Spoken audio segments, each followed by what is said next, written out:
Micro ಫೈನಾನ್ಸ್ಗೆ ಸುಗ್ರೀವಾಜ್ಞೆಗೆ ರಾಜ್ಯಪಾಲರ ಸಹಿಯಾದ ಬೆನ್ನಲ್ಲೇ CM Siddaramaiah ನೇತೃತ್ವದಲ್ಲಿ ಮಹತ್ವದ ಸಭೆ ನಡೆಯಲಿದೆ.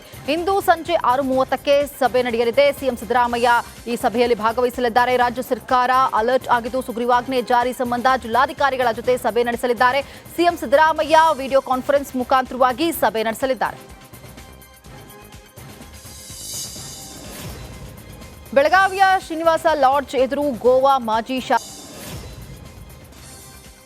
ರೈತರಿಗೆ ಸೇರಿದಂತಹ 1 ಎಕರೆ 20 ಗುಂಟೆ ಜಾಗದ ಅಡಿಕೆ ತೋಟ ತೆರವಿಗೆ ಮುಂದಾಗಿದ್ರು. ಅರಣ್ಯ ಅಧಿಕಾರಿಗಳು ಸ್ಥಳಕ್ಕೆ ಹೋಗದಂತೆ ರೈತರು ಅಡ್ಡಗಟ್ಟಿದ್ದಾರೆ. ರಾಜ್ಯ ಹೆದ್ದಾರಿ ಕಾರು ಬೈಕ್ ಅಡ್ಡ ನಿಲ್ಲಿಸಿ ಸರ್ಕಾರದ ವಿರುದ್ಧ ಹೋರಾಟವನ್ನ ಮಾಡಿದರು.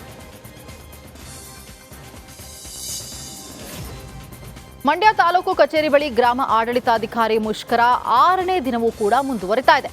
ಸರ್ಕಾರ ಹಾಗೂ ಅಧಿಕಾರಿಗಳ ನಡುವಿನ ಸಂಘರ್ಷಕ್ಕೆ ಸಾರ್ವಜನಿಕರು ಹೈರಾಣಾಗಿದ್ದಾರೆ. ವಿವಿಧ ಬೇಡಿಕೆಗಳನ್ನು ಈಡೇರಿಸಬೇಕು ಅಂತ ಹೇಳಿ ಒತ್ತಾಯಿಸಿ ಗ್ರಾಮ ಆಡಳಿತಾಧಿಕಾರಿಗಳು ಕರ್ತವ್ಯವನ್ನ ಬಹಿಷ್ಕರಿಸಿ ಅನಿರ್ದಿಷ್ಟ ಅವಧಿ ಮುಷ್ಕರವನ್ನು ಕುಳಿತಿದ್ದಾರೆ. ವಿಎಗಳಿಗೆ ಕಚೇರಿ ವ್ಯವಸ್ಥೆ ಇಲ್ಲ, ಕಂಪ್ಯೂಟರ್ ಸೇವೆ ಮತ್ತು ಇಂಟರ್ನೆಟ್ ವ್ಯವಸ್ಥೆ ಸೇರಿ ಮೂಲಭೂತ ಸೌಕರ್ಯಗಳನ್ನು ಒದಗಿಸುವಂತೆ ಒತ್ತಾಯಿಸ್ತಾ ಇದ್ದಾರೆ. ನಮ್ಮ ಮಾನ್ಯ ಜಿಲ್ಲಾಧಿಕಾರಿಗಳು ಇಂದು ಭೇಟಿ ಮಾಡಿದರು ಸರ್. ಅದೇ ನಮ್ಮ ಸಾರ್ವಜನಿಕರಿಗೆ ತೊಂದರೆ ಆಗುತ್ತೆ, ನಿಮ್ಮ ಮುಷ್ಕರನ ಸರ್ಕಾರ ಮಟ್ಟಕ್ಕೆ ತಲುಪಿಸಿ ನಿಮ್ಮ ಬೇಡಿಕೆಗಳು ಬೇಗ ಈಡೇರಿಸ್ಕೊಂಡು ನೀವು ಸಾರ್ವಜನಿಕರ ಕೆಲಸ ಮಾಡಿ ಅಂತ ಹೇಳಿದ್ದೀರಾ ಸರ್. ಹಾಗೂ ಈಗಾಗಲೇ ಮೊನ್ನೆ ಜಿಲ್ಲಾಧಿಕಾರಿಗಳಿಗೂ ಮೊದಲನೇ ಮುಷ್ಕರದಲ್ಲಿ ಮತ್ತು ಈಗಿನ 2ನೇ ಮುಷ್ಕರದಲ್ಲೂ ಸಹ ಮನವಿ ಕೊಟ್ಟು ಮನವಿ ಮುಖಾಂತರ ನಾವು ಮುಷ್ಕರ ಕೈಗೊಂಡಿದ್ದೀವಿ ಅಂತ ಹೇಳಕ್ಕೆ ಇಷ್ಟಪಡ್ತೀನಿ ಸರ್. ನಮ್ಮ ಸಾರ್ವಜನಿಕರಿಂದ ಸಮಸ್ಯೆಗಳ ದೂರು ಹಿನ್ನೆಲೆಯಲ್ಲಿ ಮಂಡ್ಯ ತಾಲೂಕು ಕಚೇರಿಗೆ ಡಿಸಿ ಡಾಕ್ಟರ್ ಕುಮಾರ್ ದಿಢೀರ್ ಭೇಟಿಯನ್ನು ನೀಡಿದರು. ಆಹಾರ ಶಾಖೆ ಮತ್ತು ಚುನಾವಣಾ ಶಾಖೆ, ರೆಕಾರ್ಡ್ ರೂಮ್, ಕಂದಾಯ ಶಾಖೆಗಳಿಗೆ ಭೇಟಿಯನ್ನು ನೀಡಿ ಪರಿಶೀಲನೆಯನ್ನು ನಡೆಸಿದರು. ತಕ್ಷಣವೇ ಬಾಕಿ ಉಳಿದಿರುವಂತಹ ಜನರ ಅರ್ಜಿಗಳನ್ನು ಪರಿಶೀಲಿಸುವಂತೆ ಅಧಿಕಾರಿಗಳಿಗೆ ಸೂಚನೆಯನ್ನು ನೀಡಿದರು. ಬಹಳ ಮುಖ್ಯವಾಗಿ ನಮ್ಮ ಎಲ್ಲ ಗ್ರಾಮ ಆಡಳಿತಾಧಿಕಾರಿಗಳು ಕಳೆದ 6 ದಿವಸಗಳಿಂದ ವಿವಿಧ ಬೇಡಿಕೆಗಳನ್ನು ಸರ್ಕಾರಕ್ಕೆ ಸಲ್ಲಿಸಿ ಮುಷ್ಕರವನ್ನು ಮಾಡ್ತಾ ಇದ್ದಾರೆ. ನಿರಂತರವಾಗಿ ಬೇರೆ ಬೇರೆ ಎಲ್ಲ ಜಿಲ್ಲೆಗಳಲ್ಲೂ ಕೂಡ ಇದೇ ರೀತಿ ಮಾಡ್ತಾ ಇದ್ದಾರೆ. ಇದರಿಂದ ಕಂದಾಯ ಆಡಳಿತಕ್ಕೆ ತೊಡಕಾಗಬಾರ್ದು, ಅಡಚಣೆ ಆಗಬಾರ್ದು ಅನ್ನೋದು ನಮ್ಮೆಲ್ಲರ ಉದ್ದೇಶ ಆಗಿದೆ. ನಾನು ಕೂಡ ಆ ಎಲ್ಲ ಅಧ್ಯಕ್ಷರನ್ನು ಕರೆದು ಸಭೆಯನ್ನು ಮಾಡಿ ಅವರಿಗೆ ಶಿವಮೊಗ್ಗದ ಸಂಯುಕ್ತಾಶ್ರಮದಲ್ಲಿ ಕುವೆಂಪು ರಂಗಮಂದಿರದಲ್ಲಿ ಸಂತ ಶ್ರೀ ಸೇವಾಲಾಲ್ ಜಯಂತಿ ಕಾರ್ಯಕ್ರಮವನ್ನು ಹಮ್ಮಿಕೊಳ್ಳಲಾಗಿತ್ತು. ಈ ಕಾರ್ಯಕ್ರಮವನ್ನು ಜಿಲ್ಲಾಧಿಕಾರಿ ಗುರುದತ್ತ ಹೆಗಡೆ ಉದ್ಘಾಟಿಸಿದರು. ಈ ಸಂದರ್ಭದಲ್ಲಿ ವಿಧಾನ ಪರಿಷತ್ ಶಾಸಕರಾದ ಡಾಕ್ಟರ್ ಧನಂಜಯ ಸರ್ಜಿ, ಡಿಎಸ್ ಅರುಣ್, ಜಿಲ್ಲಾ ಮಟ್ಟದ ಗ್ಯಾರಂಟಿ ಯೋಜನೆಗಳ ಅನುಷ್ಠಾನ ಪ್ರಾಧಿಕಾರದ ಜಿಲ್ಲಾಧ್ಯಕ್ಷ ಸಿಎಸ್ ಚಂದ್ರಭೂಪಾಲ್ ಮತ್ತು ಮಾಜಿ ಶಾಸಕ ಅಶೋಕ್ ನಾಯ್ಕ್ ಸೇರಿದಂತೆ ಬಂಜಾರ ಸಮುದಾಯದ ಮುಖಂಡರು ಪಾಲ್ಗೊಂಡಿದ್ದರು. ಶಿವಮೊಗ್ಗ ಜಿಲ್ಲೆಯ ಭದ್ರಾವತಿಯಲ್ಲಿ 10ನೇ ಅವಧಿಯ ನಗರಸಭೆ ಅಧ್ಯಕ್ಷ ಸ್ಥಾನದ ಚುನಾವಣೆ ನಡೆದಿತ್ತು. ಇದೀಗ ಭದ್ರಾವತಿ ನಗರಸಭೆಗೆ ನೂತನ ಅಧ್ಯಕ್ಷರಾಗಿ ಗೀತಾರಾಜ್ ಕುಮಾರ್ ಆಯ್ಕೆಯಾಗಿದ್ದಾರೆ. ನಾಮಪತ್ರ ಸಲ್ಲಿಸಿದ ಏಕೈಕ ಅಭ್ಯರ್ಥಿ ಹಿನ್ನೆಲೆಯಲ್ಲಿ ಅವಿರೋಧವಾಗಿ ಆಯ್ಕೆಯಾಗಿದ್ದಾರೆ.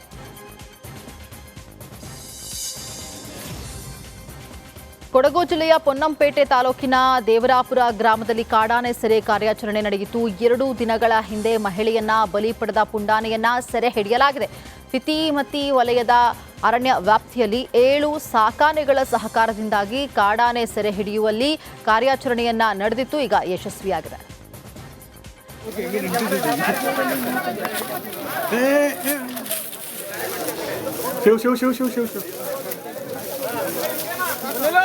ನೋಡ್ಕೋಬೇಕು ಸ್ವಲ್ಪ.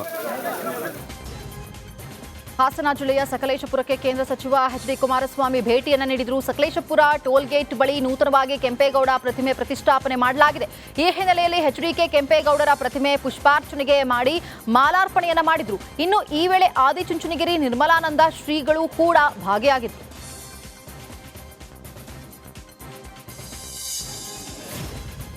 ಗ್ಯಾರಂಟಿ ಯೋಜನೆಯಿಂದಾಗಿ ಸರ್ಕಾರದ ಖಜಾನೆ ಖಾಲಿ ಆಯ್ತಾ ಅನ್ನೋ ಅನುಮಾನ ಈಗ ಶುರುವಾಗ್ತಾ ಇದೆ. ಅಭಿವೃದ್ಧಿಗಷ್ಟೇ ಅಲ್ಲ, ವಿಶ್ವವಿದ್ಯಾನಿಲಯ ನಿರ್ವಹಣೆಗೂ ಕೂಡ ದುಡ್ಡಿಲ್ವಂತೆ. ಹೀಗಾಗಿ ಮಂಡ್ಯ ವಿವಿಗೆ ಬೀಗ ಜಡಿಯೋದಕ್ಕೆ ಕಾಂಗ್ರೆಸ್ ಸರ್ಕಾರ ತಯಾರಿಯನ್ನು ನಡೆಸ್ತಾ ಇದೆ.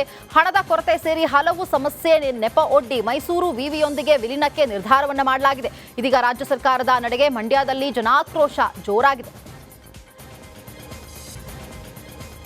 ಮನೆ ಆರ್ಸಿಸಿ ಮೇಲೆ ಪಾಟ್ಗಳಲ್ಲಿ ಗಾಂಜಾ ಗಿಡ ಬೆಳೆದಿರುವಂತಹ ಆರೋಪಿಯನ್ನ ಬಂಧಿಸುವಲ್ಲಿ ಕೊಪ್ಪ ಠಾಣೆ ಪೊಲೀಸರು ಯಶಸ್ವಿಯಾಗಿದ್ದಾರೆ. ಮಂಡ್ಯ ಜಿಲ್ಲೆ ಮದ್ದೂರು ತಾಲೂಕಿನ ಹಳೇಹಳ್ಳಿ ಗ್ರಾಮದಲ್ಲಿ ಕರಿಯಪ್ಪ ಎಂಬಾತ ಮನೆ ಮೇಲೆ ಗಾಂಜಾ ಬೆಳೆದಿದ್ದ ಖಚಿತ ಮಾಹಿತಿಯ ಮೇರೆಗೆ ದಾಳಿ ನಡೆಸಿದಂತಹ ಪೊಲೀಸರು ಆರೋಪಿಯನ್ನ ಬಂಧಿಸಿ ಬಂಧಿತನಿಂದ 3 ಕೆಜಿ 644 ಗ್ರಾಂ ಗಾಂಜಾ ಗಿಡಗಳನ್ನು ವಶಕ್ಕೆ ಪಡೆದಿದ್ದಾರೆ.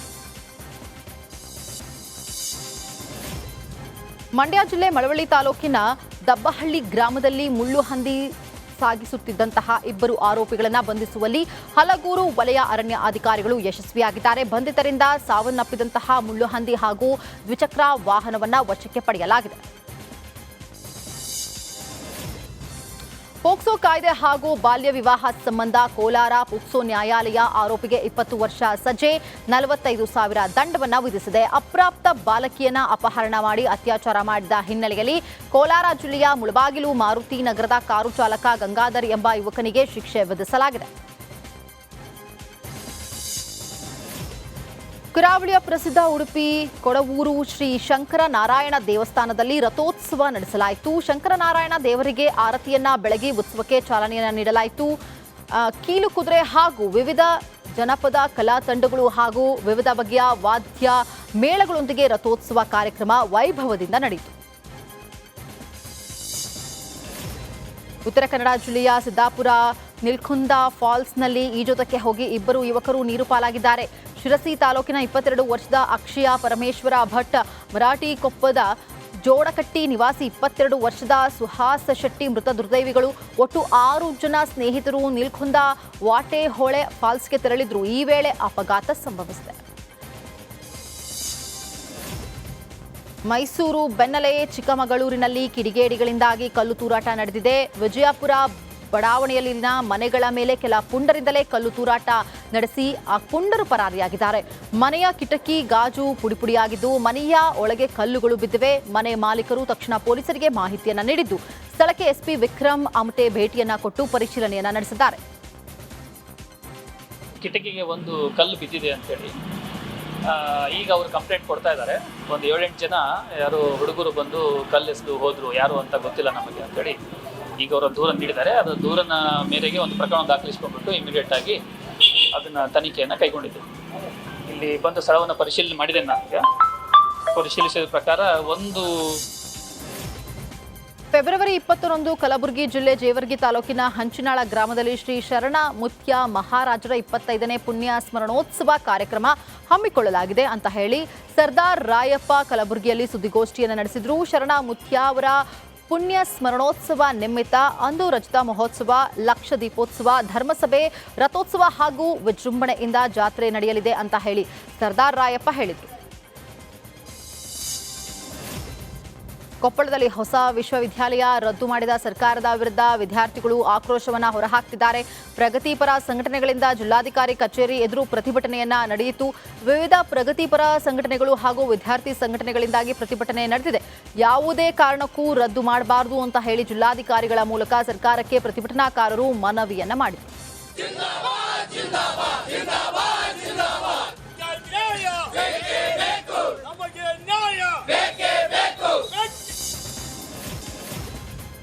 ವಿಜಯನಗರ ಜಿಲ್ಲೆಗೆ ಜಿಲ್ಲಾ ಮಟ್ಟದ ನ್ಯಾಯಾಲಯ ಮಂಜೂರಾಗಿದ್ದು ಹೊಸಪೇಟೆಯ ತಾಲೂಕು ಕಚೇರಿ ಆವರಣದಲ್ಲಿರುವಂತಹ ಹಳೆಯ ಕಟ್ಟಡದ ರಿನೋವೇಷನ್ ಮಾಡಲಾಗ್ತಾ ಇದೆ. ಶಾಸಕ ಎಚ್ಆರ್ ಗವಿಯಪ್ಪ ಕಾಮಗಾರಿ ಪರಿಶೀಲನೆ ಮಾಡಿ ಅಧಿಕಾರಿಗಳ ಬಳಿ ಮಾಹಿತಿಯನ್ನ ಪಡೆದರು. ಧಾರವಾಡದ ಕರ್ನಾಟಕ ವಿಶ್ವವಿದ್ಯಾಲಯದ ರಾಣಿ ಚೆನ್ನಮ್ಮ ಕ್ರೀಡಾಂಗಣದಲ್ಲಿ ಆಯೋಜಿಸಿರುವ Dharwad premier league DPL cricket ಪಂದ್ಯಾವಳಿಗೆ ಚಾಲನೆ ನೀಡಲಾಗಿದೆ. 7ನೇ ಆವೃತ್ತಿಯ ಈ ಡಿಪಿಎಲ್ಗೆ ಕೆಪಿಸಿಸಿ ಪ್ರಧಾನ ಕಾರ್ಯದರ್ಶಿ ನಾಗರಾಜ್ ಗೌರಿ ರಿಬನ್ ಕಟ್ ಮಾಡಿ ಬ್ಯಾಟಿಂಗ್ ಮಾಡುವ ಮೂಲಕ ಚಾಲನೆಯನ್ನು ನೀಡಿದರು. 10 ದಿನಗಳ ಕಾಲ ಈ ಡಿಪಿಎಲ್ ಕ್ರಿಕೆಟ್ ಪಂದ್ಯಾವಳಿ ನಡೆಯಲಿದ್ದು 8 ತಂಡಗಳು ಈ ಪಂದ್ಯಾವಳಿಯಲ್ಲಿ ಭಾಗಿಯಾಗಲಿದ್ದು ಪ್ರತಿ ತಂಡ ಕನಿಷ್ಠ 7 ಪಂದ್ಯಗಳನ್ನು ಆಡಲಿವೆ.